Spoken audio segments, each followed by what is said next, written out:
What's happening? Of course, you know it's your boy B-Hop Radio Shouty, and as always, I got my podcast partner off in this thing, OG Gangsta Wicked, a Ghetto Mafia. What's good with it? Spit shining wicked. I mean, you just lotion it up, spit shining your whole body. I don't know if you're taking a bath or if you're yeeking. No, I'm just, I told you B-High, you know what I'm saying? I'm into, I'm trying to be the next sex symbol.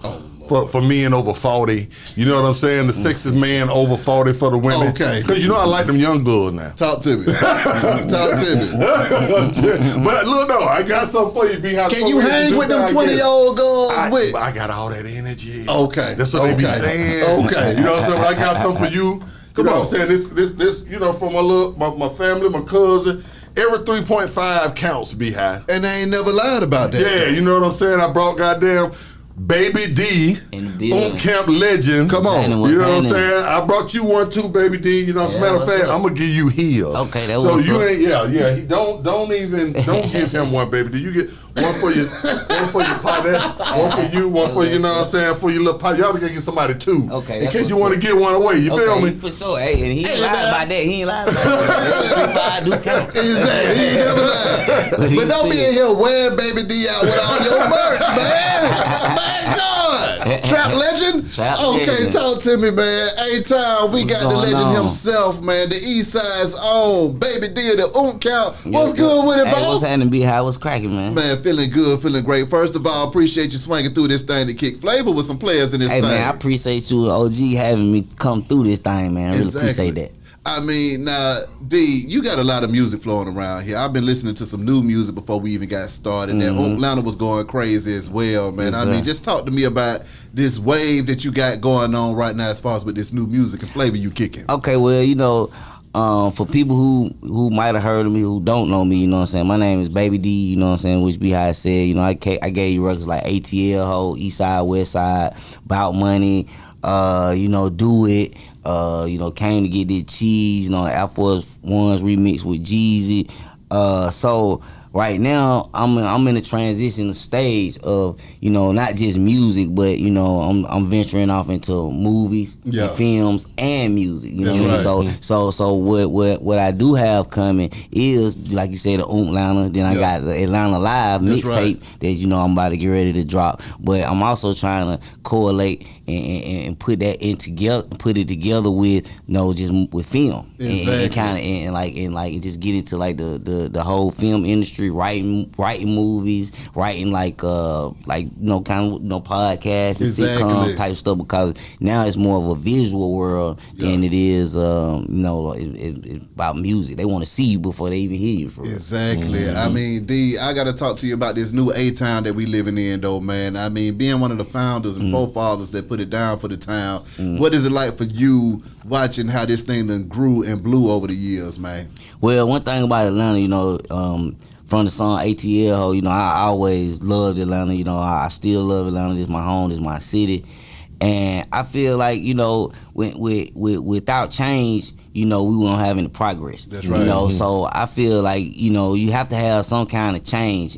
And every 5 years, music changes itself. So I feel like Atlanta, we doing what we supposed to do, and what we doing is when we grabbed a hold to the music scene and we just took it and we do what we do best, we stuck together, and now you see all these offsprings coming, a bunch of offsprings, and we just taking over. So Atlanta, music, I feel like, it's doing what it's doing because it's just making the city grow. And then it's going to now you got Netflix, you got Tyler Perry now, so now you have other people coming. So the music is just a door opener for a whole wide range of other things. Exactly. Oomp Count, man. I mean, that clique and that crew has been so strong, man, and kind of like a foundational piece of the city for years, man. Can you talk to me about the longevity of that family, man? Well, me and Big Oomp, we've been together, as far as working together for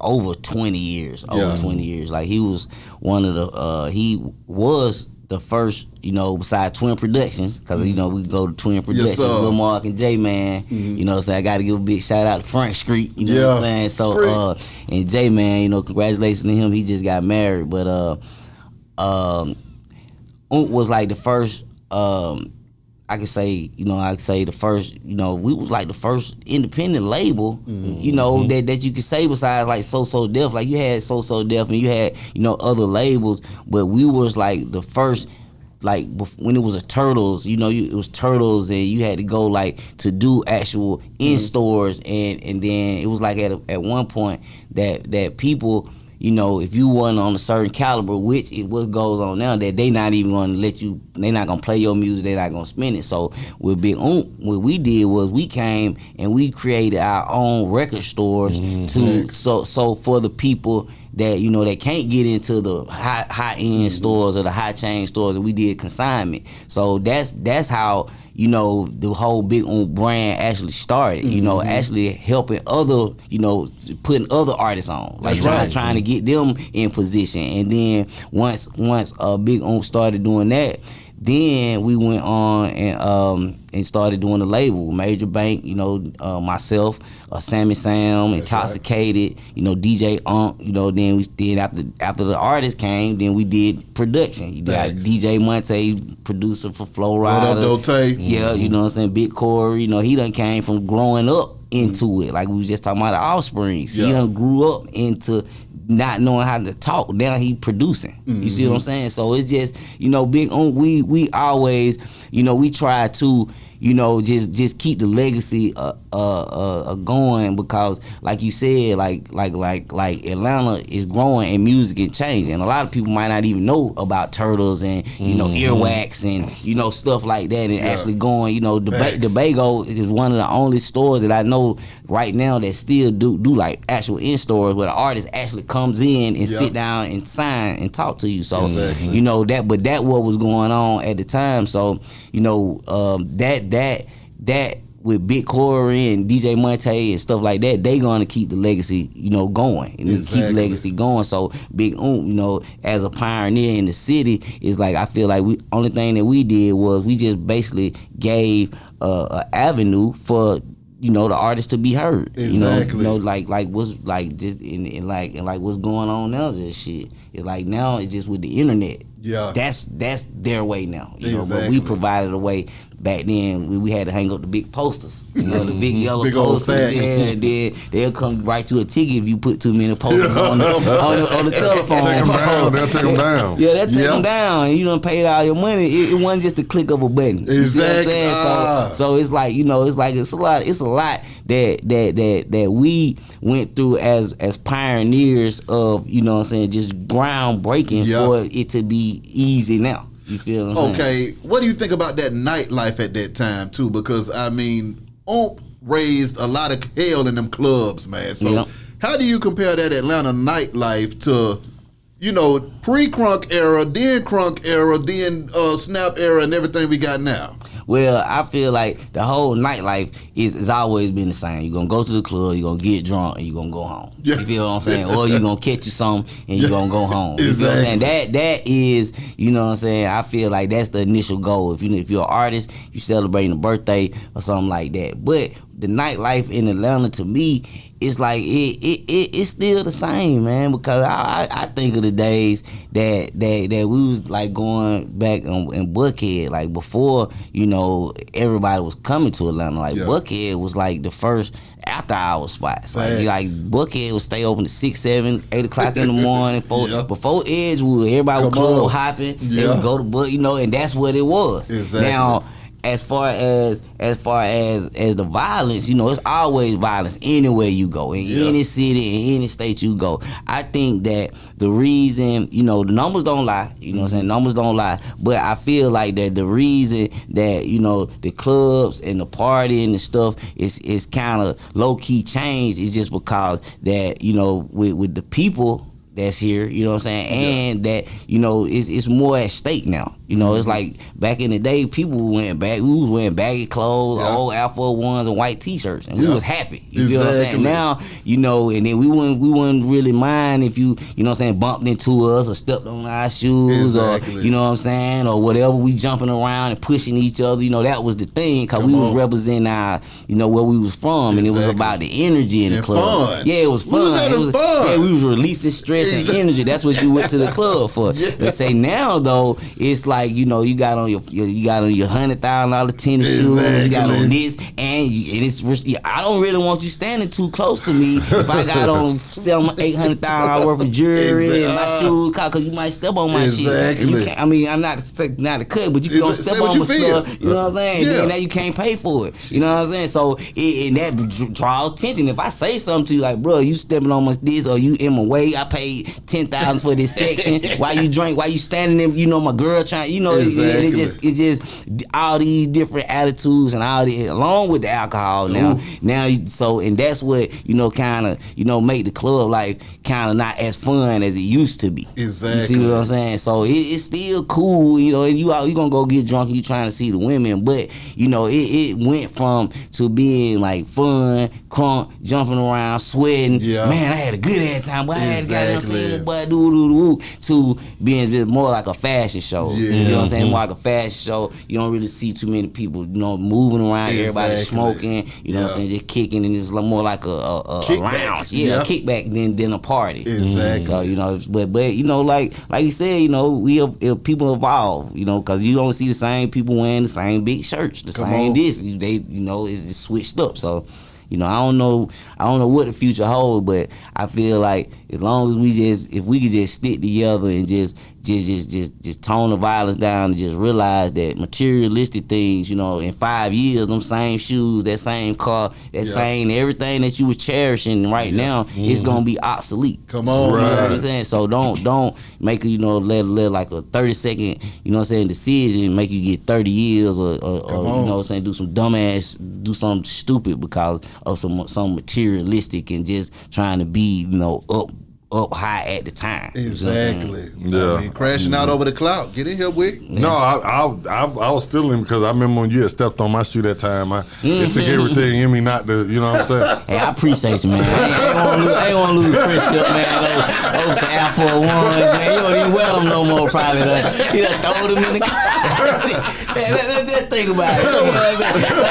The shoes, we got a 20-year friendship, bro. You gonna hit me in the face for goddamn some $70 shoes. They don't even wear no more.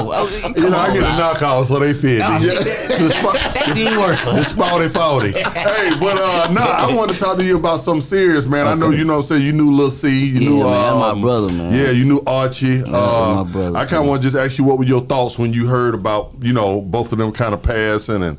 Well, both of when I heard about, you know what I'm saying, Archie passing, and then when I heard about Lil C passing, you know what I'm saying, both of them, you know what I'm saying, was like heart wrenching to me, you know, because Archie, you know, me and Archie, we came from that old Atlanta era, you know, we came from the era where you fight and you go home, and you come back and you see them in the club next week, and y'all might be cool, or y'all might fight again, but you know what I'm saying, at least. You know what I mean? You made it home every night. You know what I'm saying? So Archie, he was out there along with Pastor Troy. You know what I'm saying? So I was talking to I don't know if you know my guy Big L, but I was talking to Big L, and you know he got the group Nia and Final Draft. Right. So I was talking to him, and then I was talking to Nia and Final Draft, and I was just talking to them, and it's like talking about how we basically came up together, like in the industry. Like we was in the industry, but we were kids. Like we didn't know nothing, you know what I mean? We could have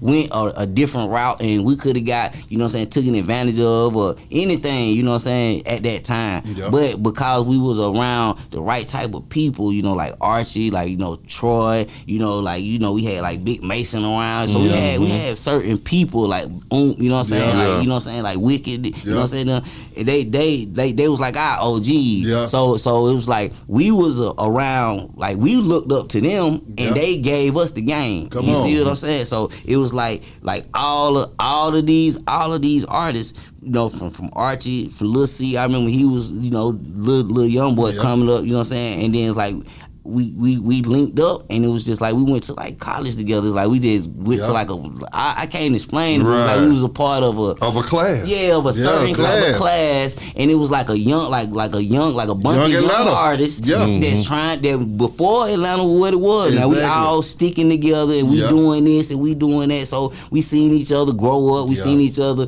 You know what I mean? Like Neil, like the girl from Neil. I remember taking her to her first prom, and now she the president of a label. You see what I'm saying? But you see how time flies, but you just never know what's gonna happen. But that was I can say the camaraderie and the brotherhood that we did have in Atlanta, and we still do at this time. Exactly. If you notice, we click up with our peoples. Thanks. So you know when I first met Archie, he was young. You know he had his son cracking it, but he was a cool person. You know what I'm saying? So we did the ATL hold together. Got my boy Pastor Troy on that shit.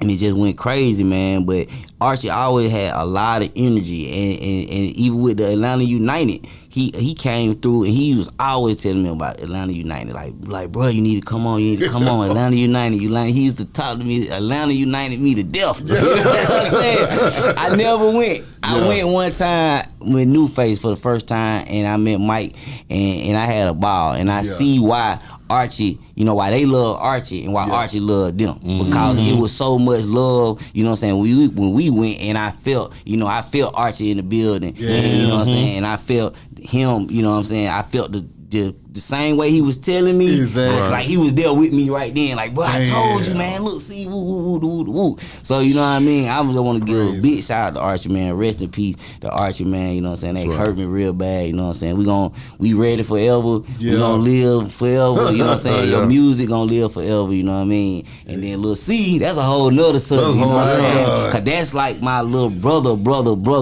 like we done slept on the same couch together, we done ate off the same plate together, you know what I'm saying, so it was at one time when Lil C passed away, that kind of, you know, hit me different because of the relationship that we had, you know what I'm saying? Like Archie was my dog, you know what I'm saying? And that was my like my homie, you know what I'm saying? But Lil C was like my brother, like my real little brother, you know what I'm saying? Like I can't explain it. And at one time when he passed away, I couldn't even really talk about it, you know what I mean? Without breaking down, crying and stuff like that, because I had to realize that this was the last time he gonna be able to do the West Side part. You know what I'm saying? I'm gonna have to.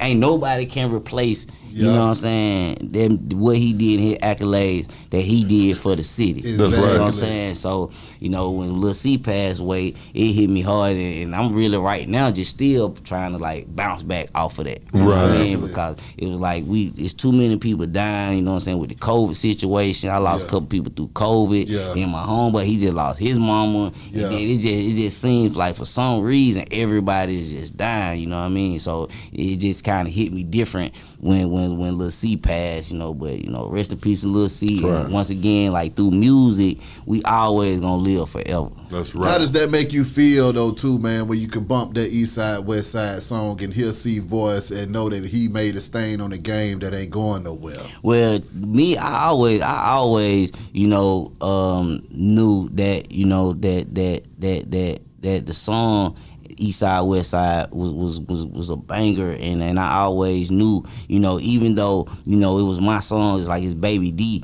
but it wouldn't be a Eastside-Westside without Lil C. That's right. You feel what I'm saying? Like, couldn't nobody else do the West Side part. He's from the West Side, Hollywood Road, born and raised right there.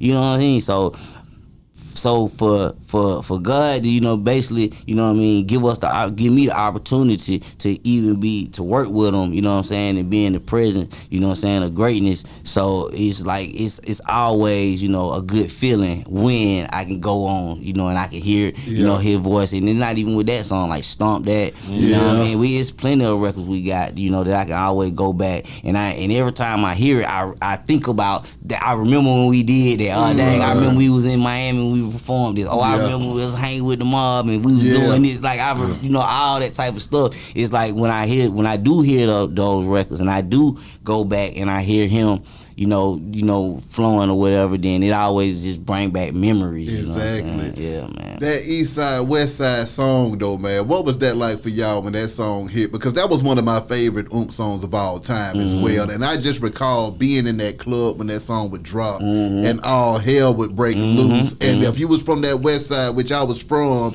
I was looking for folks like Wicked to punch in the face and slam on the ground and stomp in the gut and poach in the side. It's not West Side. Oh, well, no, Southwest. Southwest Side, see, DJ Polo is in here. Thank God DJ Polo is in here. Because what did DJ Polo say before Wicked came in? He said, back in the day, it wasn't no such thing as the South Side and the North Side. You only had the East Side and the West Side. Thank you, Polo, for saying that. That ain't what Amaretta said. That ain't you.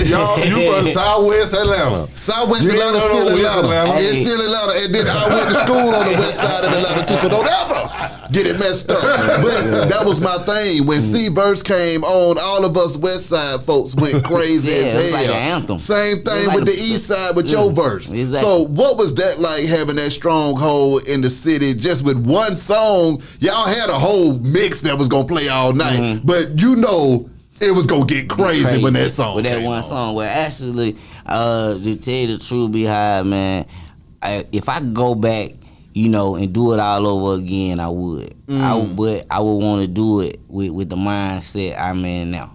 You feel what I'm saying? Because at that time, we was just kids having fun. We didn't realize, what we was doing. We didn't know the impact that it was gonna have on the world. Like we didn't know. We was just having fun, like young kids, just having fun, just glad to just have basically little brothers and because they didn't have no brothers. I was like the oldest, so I had little baby brothers. So so these they around my age, so like this like my brother. So we was just happy to just be able to go out to the club together and kick it. So I never realized, even with ATL Ho and just like songs like that, like I never realized that they would be like historical songs and would stamp Atlanta, because even at the time we was doing it, like folks weren't even studying Atlanta. They was calling us like country, like Atlanta wasn't the Atlanta it is now. I know what you're talking about. What I'm saying? So we was just like having fun. It was just a part of our culture, you know what I'm saying? So when we did do the Eastside-Westside, then they started banning it. Damn. You know what I mean? It would get too crazy. Yeah, it started getting too crazy. It was like I still didn't understand the magnitude. Yeah. You feel what I'm saying? But I did enjoy going on the road, just and just seeing the people react to my songs. That was just like the joy for me, just to see people react to my songs, knowing my records, and just basically jumping around and having fun, because it was like all the hard work that I had been putting in for the years, it was like paying off. I was like, well, okay, they enjoying it, I'm enjoying it, so we having a good time. Come on. UNC also were a part of BMF coming into the city too and getting integrated into the actual culture of Atlanta. So I mean, that kind of lets you know where y'all stood as far as where folks got to check in to figure out what's going on in the pulse of the city. Can you talk about that when BMF came to town and y'all getting down with them boys? Well, Big Meech, that's my other brother, what I'm saying, from another mother. So Big Meech, we was out in Decatur, just kicking it, just having fun, just doing our thing, and then Lil C, well, let me rewind it, because they was doing their thing. Kicking it and shit. I was watching. Then I was like, damn. I was like, so I go home and I tell my girl, and I was like, man, I just went to the club and I just seen these niggas, excuse my French, I seen these niggas throwing money. I was like, I ain't never seen nobody throw that much money in the club. I never even seen nobody throw money, period, in the club at that time. At Jazzy T's, you wasn't throwing money, gentleman club, wasn't nobody throwing no money, you know what I'm saying? Like they were handing money to the girl. You know what I'm saying? Like, wasn't nobody throwing no cash. You tell me the first person throw some money in Nicky's. You see what I'm saying? It wasn't going down like that. So, Jazzy T's, bro. I swear to God, I was going funky with DJ. He'll tell you. What up, though, Funk? Yep. Bro, I was in them got their Chap and his brother was in there. Yeah. You know what I'm saying? Man, I was in that thing, bro. Chap and Skeeter. I was in there, bro, man, and then I just seen like it was just Meech. It was just Meech, and I think it was like about 7, 8, about 10 folks. You know what I'm saying? At this time, it was just a small group. You know what I'm saying?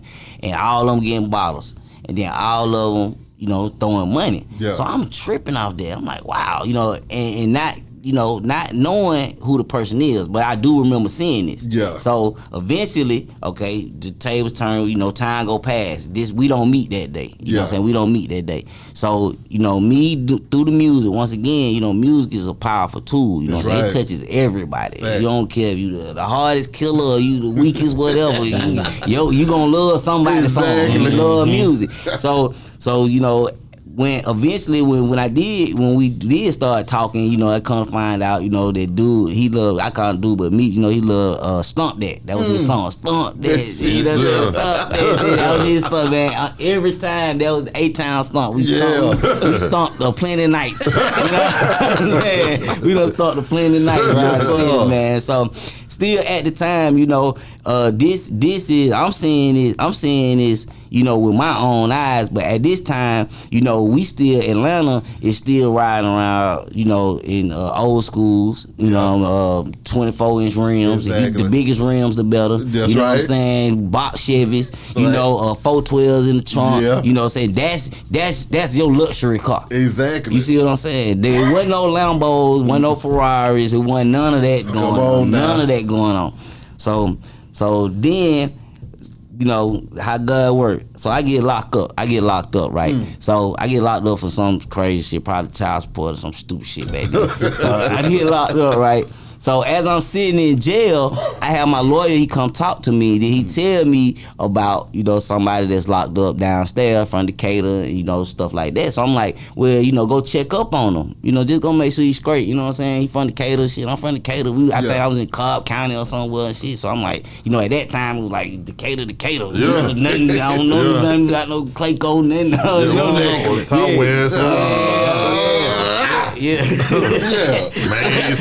high. Like, what? So I sent my lawyer down there, you know, to holler at him and shit. And then, you know, at the time he had a lawyer. He had a lawyer, you know what I'm saying? But he was straight. But, you know what I'm saying, it was the gesture. So sometimes, you know what I'm saying, it don't be about money. It just be, you know what I'm saying, just a excuse me. Exactly. Thank you, or have a nice day. You know what I'm saying? That's people respect, you don't know who you talking to, you know what I'm saying, or who that person is. So, you know, it was just a common courtesy. You know, you from where I'm from, go check up on him, make sure he's straight. Exactly. So you go down there, check up on him, make sure he's straight. He was straight. Yeah. So, you know, time go past, we get out, I get out, he get out. Yeah. Okay, so now I see him again. Yeah. And he like, Baby D, you know, they're like, Baby D, you know, Meech looking for you, do woo. And it was just history from then. And from then on, it's like we just became like the best friends, the best of friends, man. Inseparable, me, him, Blue Da Vinci, you know, J-Bo, you know, but you know, besides all, you know what I'm saying, the backlash that come with the mob, you know what I'm saying, it's like at the end of the day, the bottom line is that we promoted unity, you know what I'm saying? We promoted unity, we promoted black excellence, you know what I'm saying? Everything that you seeing right now, you know what I'm saying? Like we was first ones to come through, put the billboard right there. Like ain't nobody put no billboard before, you know what I'm saying? There's like Big Meech was wearing the chains and the Audemars, and wasn't nobody. Juice was the first one to put the sparkles on the bottles. Yeah. You know what I'm saying? With Alex. Yeah. You know what I'm saying? But way before Alex was AG. Yeah. You see what I'm saying? Yeah. Like this it goes back, you know, like I'm saying, real far, and you know what I'm saying, and like you saying with, you know, Big Meech and the whole BMF, you know what I'm saying, mob, you know what I mean, we basically like branded the culture and made the culture, and that was I seen the transition shift.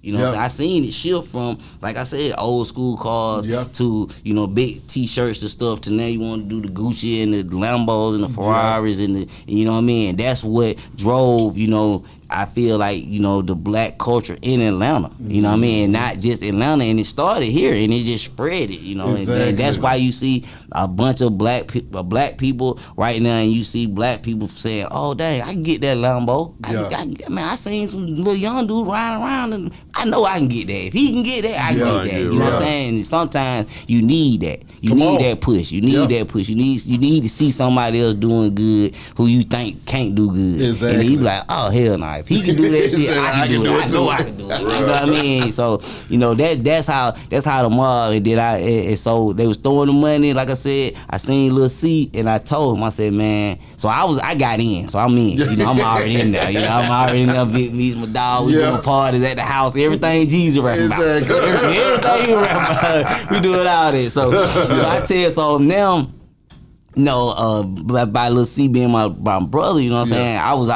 At this time I was by myself, you know. But I wasn't by myself, but I was by myself, you know what I'm saying? So then I was like, man, I'm gonna come over here, I want you to meet, you know what I'm saying, my folks, man, Big Meech and them, and they adopted him the same way they adopted me. You know what I'm saying? That's how, you know what I'm saying, that's how Lil C, you know what I'm saying, got in, and we just, you know, the rest is history, man. We just started collecting a bunch of folks.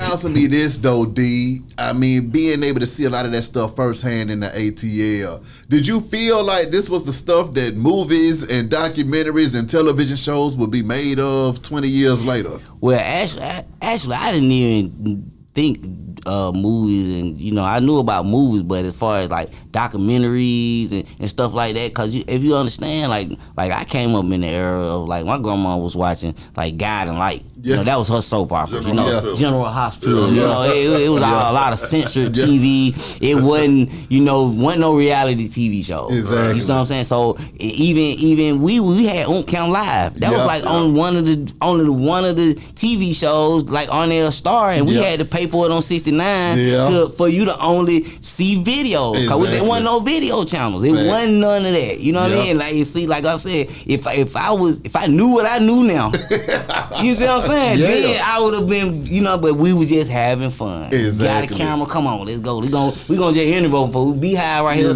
We get right here. Come on, let's go. We Count Live, man. How you doing? You know what I mean? That's what it was. You know, I got Chris Brown, man. I remember when Chris Brown came to the compound before he was Chris Breezy. You see what I'm saying? Like we got like people like even with Kanye. I don't know if y'all seen that documentary, but he got like old footage, man. We got old footage of like from T.I. to on down. You know what I mean? To just when they was young and coming up hungry, you see the hunger in their eyes. You know what I mean? And that's just so I didn't know about the reality TV and stuff like that. But if I would have known, trust me, we would have been A1 on top of all that type of stuff. When they speak of the parties, though, man, they said that those BMF parties were some of the greatest parties ever thrown, man. I mean, can you speak on the party times? Well, the party times is always party time. And as you see, you know, big shout out to Hannah, you know what I'm saying? She always throw the best parties. So, you know, with her, you know what I'm saying, the AG, it was like they you know, you got two great minds. You see where they at right now. That's right. You see what I'm saying? So you got to understand where they started from, and you know that they was destined for greatness back then. You see what I'm saying? Because they came up around that same era. They was there when it was changing. Exactly. And they caught it. Okay, we're gonna catch. We're gonna do this party. We're gonna do this. We're gonna have the tigers and the lions and you know what I'm saying, elephants and stuff. All you know, like we never seen that type of stuff. Like you can say what you want to say, you know what I'm saying, about, but that type of stuff you only seen in movies, and you didn't even see that in movies.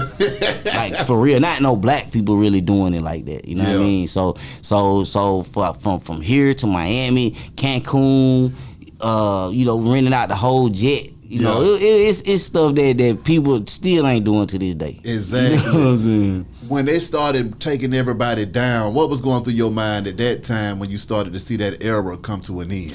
Well, one thing about it that I knew is that it never gonna end. You know what I mean? Because the stuff that was done and the stuff that people are still doing, as you see right now, they remaking. They got the TV show out. You know what I'm saying? Like, you can't hide from the truth. You feel what I'm saying? The truth is that, you know what I'm saying, that Big Meats and the BMF Mafia made the culture for black people to be the way they are acting right now. You see what I'm saying? They studied them, you know what I'm saying? Now, I don't know who's Meat studied, but they studied, you know, the new generation studied goddamn us, and they followed it and just took it to another level, just evolved it. Exactly. You know what I'm saying? So when that was happening, it's like with everything else, you already know the shit gonna happen before it happens. Like, people think, oh, nah, they just pop up at your house. Nah, you know the fuck they coming. I mean, you know they coming. You know what I'm saying? So, you know, and when it happened, man, you know, it was just like with anything else, man. You disappointed, you sad, you know what I'm saying? You like, damn, you know, it's your homeboy, your brother, you know what I'm saying? You see that shit and it just be,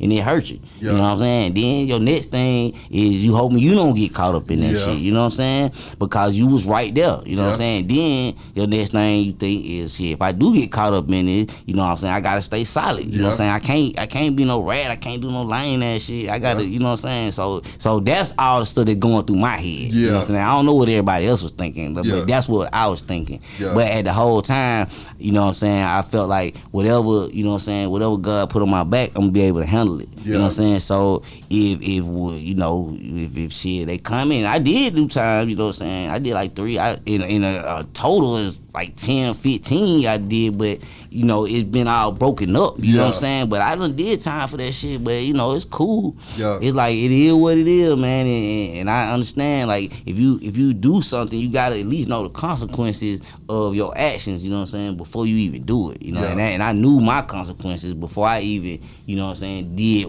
everything I did. So I was willing to accept it. You know what I mean? During the times that you found yourself locked down, though, man, what was that like for you, knowing that you have a promising career out here in these streets and other things that you could be doing, but now you're behind the wall? Man, it used to hurt me every time, because if you was really like studying my career, you would notice every time that I had a hit or I had some momentum or I had something going on, I get locked up.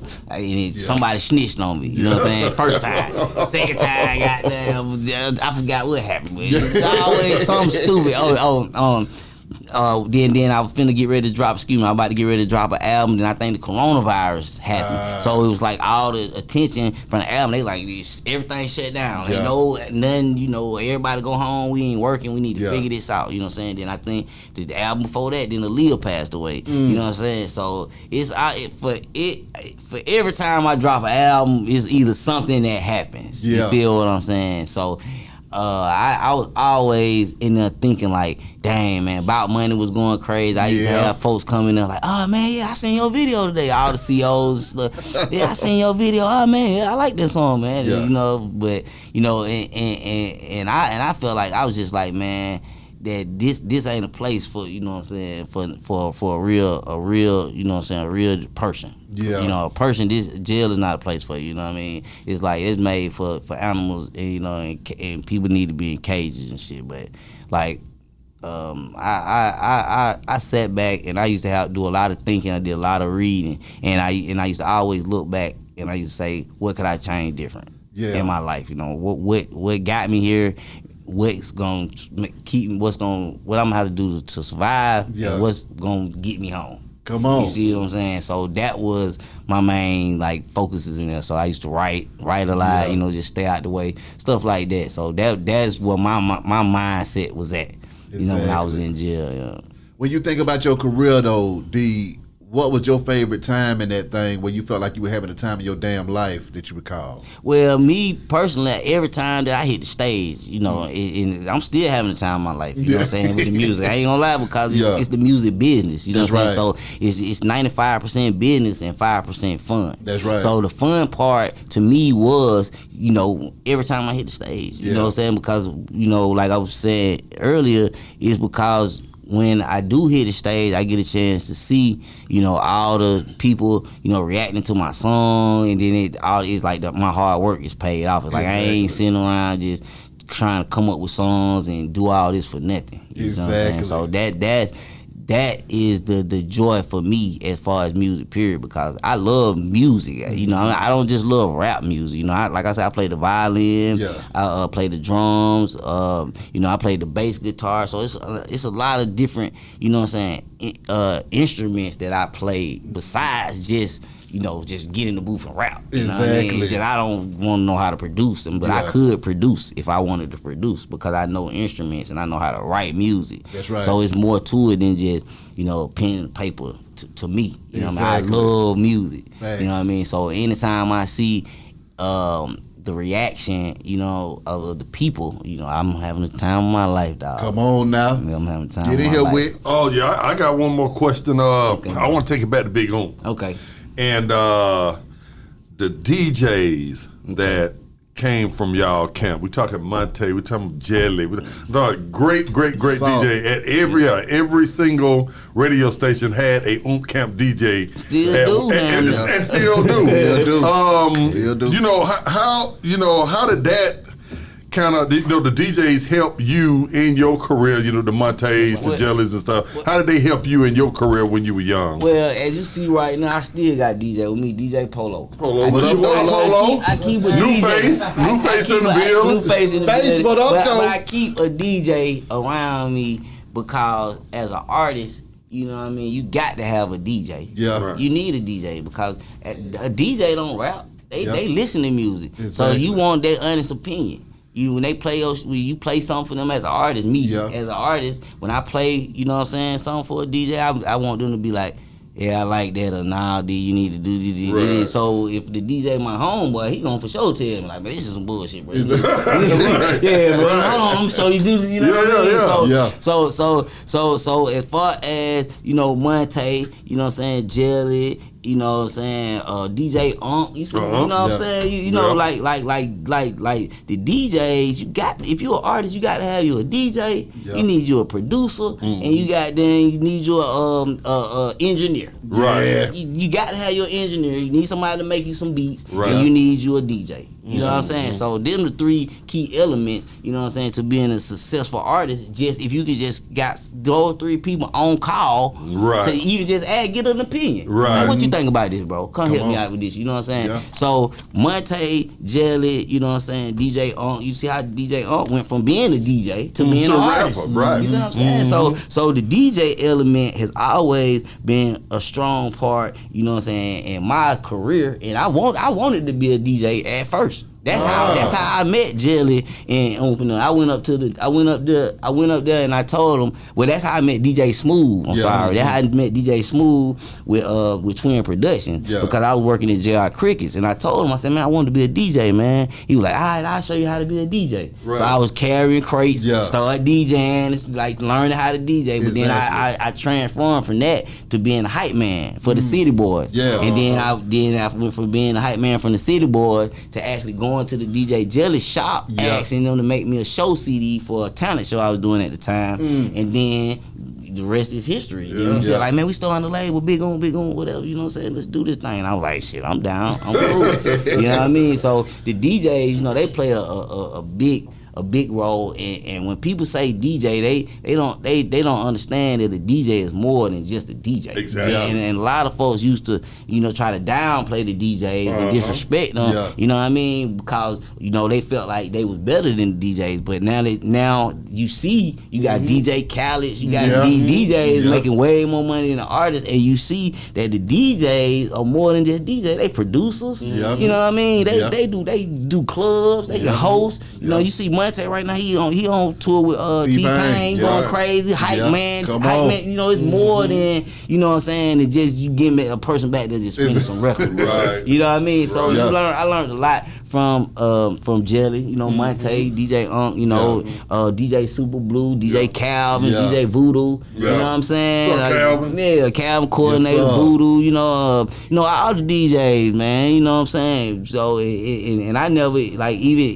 it traveled all the way to Germany, DJ Hot Sauce. Yeah, right. You see what I'm saying? Like, so you never would have expected that, you know what I mean? But I seen the grind from the DJs, and the DJs, they always, it ain't about music, you know. It's about music, but it ain't about their music. Like a rapper, it's about my music. No, with them, it's about music. Like, about music, yeah, this right. fine, I'm gonna play it. If it ain't, I ain't playing it, right. You Exactly. learn, okay, I need something in that tempo. You know, okay, I see he playing that. Okay, then you see the crowd. Okay, the crowd, they rocking to that. So as an artist, I would go back, look at them, and see, you know, rock shows with them, eat, and then I would go back and make songs like that. Right. Hosting. When they would be DJing, I get on the mic host. That helped me with my stage performance. So when I'm on stage trying to talk to the crowd, I can, yo, one time, put your hands up. When I count to 3, I wanted to see y'all with my ladies. You know, it kind of loosened me up because I was hosting with the DJ. Right. Exactly. So all that played a role in, you know, in my career just from day one without me not knowing it. Really. Wow. For those that don't know no better, because see, this is a new Atlanta we living in right now, D. Can you explain to somebody that's watching this that's not familiar with the Oomp camp why people that are from the city and that know better hold y'all in such a high regard, and what it was that y'all did as far as putting it down for the town? Well, like we was speaking earlier, we basically made an avenue for the folks who couldn't get through them doors. Yeah. We basically made a back door for you. Like, come on, bro. Don't worry about it. You got some music, you fine. I believe in you. Come on, you can put your music in our store. Exactly. Oh, you got a video? Come on, we got a TV show. Don't worry about it. It ain't got to go to them high rank stations. Just give it to us. Come bring it to us, and we gonna put it on our TV show for you. So we made a lane, we made an avenue for the people who couldn't be heard. That's you know what I'm saying? Who was trying to go to New York at the time, and they was slamming the doors in their face. They like, I don't want to hear that country ass shit. Get the hell on, woo. We ain't putting that in the Turtles. We not putting it in the major chain stores, the Blockbusters or whatever at the time. You know what I'm saying? So, but they knew that if they came to your mom and pop stores, you know what I'm saying, you come straight to Big Oomp, and we'll take it, put it in our store, we give you a consignment. You know what I'm saying? So off of everything you said, we give you this back, and so it's like, all you gotta do is press it up. But see, also you gotta hit them with the music side, though. D, I understand the business, but the Oomp camp music was a motherfucker. And then that's why I say that, but that's just one aspect. I feel like that a lot more people knew about Big Oomp because of that aspect, because you know what I mean. The music side was, we know the music side, but I feel like, when you like, music business, like we were saying, like it was people was adopting it more because we was opening up a lane for the people who couldn't get in. Exactly. You know what I mean? So you just say you work for Def Jam. You know what I mean? You got an artist and they hot. You know what I mean? But Turtles not putting it in there. You come Big Oomp and like, look, man, and you put it in here, the sales pop out, and then we put you in Turtles. Because we on SoundScan. That's right. So it was like, so with that, like I said, I feel like David Banner, Rich Boy, Gotti, Pastor Troy, a bunch of folks, man. They used to come through there who wasn't nobody listening to, and they used to bring their stuff through there. So that's how we built a lot of relationships with people. And then on the second half, the music. So then now we repping for the city. Come on. We already putting it out for the people. We doing for the people. Now we getting the people first. Now we represent for the city. Now we got good music. We doing parties, picnics, just all this type of stuff, because with Big Oomp Records, we're like a community based, we love family. We family orientated. So it was like everything Big Oomp did and everything that we do is like we try to give back to the community. Free haircut. So the community loved us more for staying down with the community than anything. The music is gonna come with it, you know what I mean? But I feel like the reason we lasted so long, because we ain't never did nobody wrong, you know what I mean? We ain't really heard too much about no Big Oomp artists going to just smack folks up.